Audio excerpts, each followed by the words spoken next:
In Christ alone, the cornerstone, Lord of all. You might remember this phrase, gentlemen, this is a football. But you might not know where it comes from.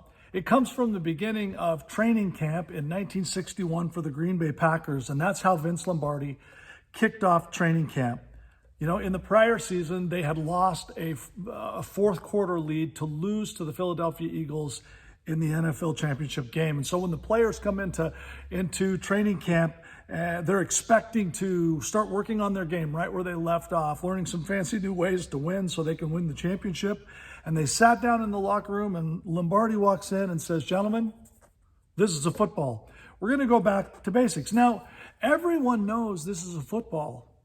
That is to say, except for the people who think this is a football, which is pretty much everyone else in the world. And so it's important to have operational definitions if we want to be able to communicate clearly with each other and even to know what things are. Because I can say football and mean one thing, and someone else can say football and mean a very different thing.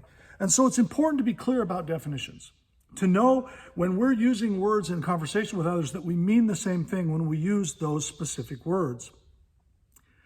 When we talk about theology, especially as we contrast Christianity with other religions or faith expressions, we need to know what we mean by the terms. And we're going to dive into this series, Foundation Stones, and we're going to use the Nicene Creed kind of as a pattern for that. In Christ alone, the cornerstone, Lord of